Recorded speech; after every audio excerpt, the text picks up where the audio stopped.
Баршаңызға қайырлы күн достар. Мен каналыма қош келдіңіздер. Бүгін сіздермен өте дәмді, нәзік, жұмсақ, дәмі аузыңызда тіл үйіретін сникерс рулетін әзірлейтін боламыз. Менің каналыма тіркелмесеңіздер, каналыма тіркеліп кетіңіздер. Видеоны соңына дейін көріп, менімен бірге әзірлеп көріңіздер. Осындай кереметтей дәмді, ерекше рецепттерімді жіберіп алмас үшін арнама тіркеліп, қоңыраушаны басып қойды ұмытпаңыздар. Ең алдымен ыдысымызға жұмыртқамыз саламыз, қантымыз саламыз, тұзымыз саламыз. Әппақ көпіргенше 5-6 минуттай миксерлейтін боламыз. Какаомыз саламыз, міндетті түрде електен өткізу керек. Және алдын ала електен өткізген ұнымызбен разрыхлителімізді бірге салып, лопатканың көмегімен, не болмаса венчиктің көмегімен видеодағыдай көріп тұрғандарыңыздай жайлап керек. Қатты қозғасаңыздар масса отырып қалады да арасы піспей шикі болып қалады. Сұйық майымызды құямыз енді. Тағы да жайлап айналдыра отырып араластырамыз. Формамыздың үстіне пергамент қағазымызды төсеп, бисквитімізді құйып, алдын ала духовкамызды 180 градусқа қыздырып, 10 минутқа пісіріп алатын боламыз. Енді бисквитіміздің үстіне екінші пергамент қағазын кесіп алып үстіне жаямыз. Бисквитіміздің астына я болмаса тақта, я болмаса бір қаттылау зат болу керек, я болмаса сынып кетеді.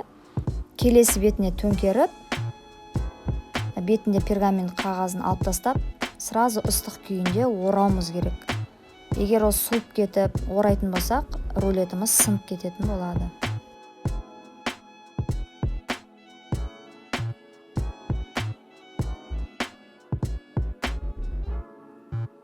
Рулетімізді орап, 10-15 минутқа қойып қоямыз. Енді карамель жасайтын боламыз. Біздің сковородкамыз міндетті түрде түбі қалың болу керек. Баяу отта қантымыз салып қойып, тек қана қозғап отырып жұмыс жасаймыз.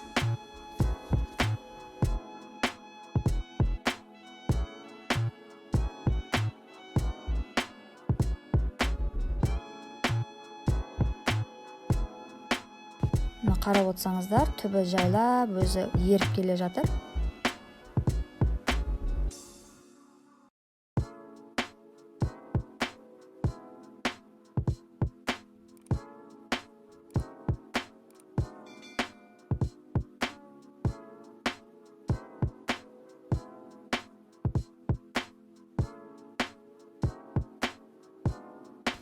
Жайлап, көпірген кезде жайлап тез-тез қозғап жүреміз лопатаның көмегімен. Енді үстіне сапалы сары майымыз саламыз. Карамелімізді бастап жатқанда екінші газымыздың бетіне сливкимізді құйып, баяу отта қойып қоямыз. Байқаңыздар, сливки қатты қайнап кетпеу керек.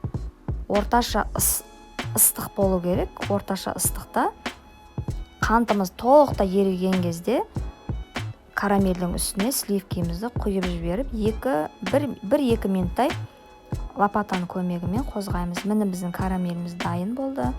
Карамеліміздің үстіне арахисіміз салып қозғаймыз. Менде арахис, тұзды арахис. Енді глазур әзірлейміз. Кез келген шоколадымыздың үстіне сұйық майымызды құйып, микроволновкада ертіп алатын боламыз. Енді оның үстіне майдаланған арахисімізді салып араластырамыз.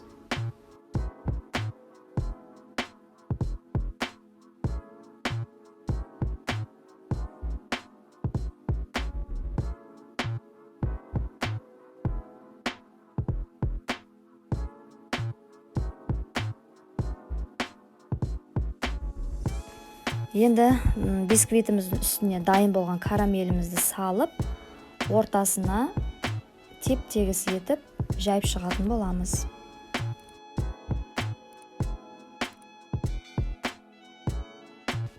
Мен алдын ала крем дайындап қойғанмын. Мына кремімізді алып, карамеліміздің үстіне салып, теп-тегіс етіп жағып шығып, рулетімізді орайтын боламыз.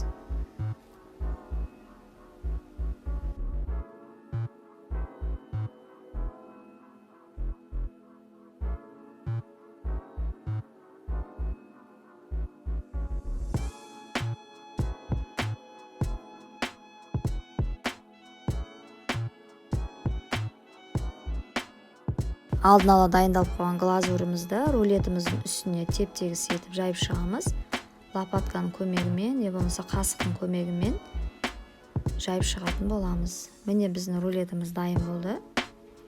10-15 минутқа глазур қатқанша холодильникке салып алатын боламыз. Видеоны соңына дейін көрген болсаңыздар, видеома лайк басып, қоңыраушаны басуды ұмытпаңыздар.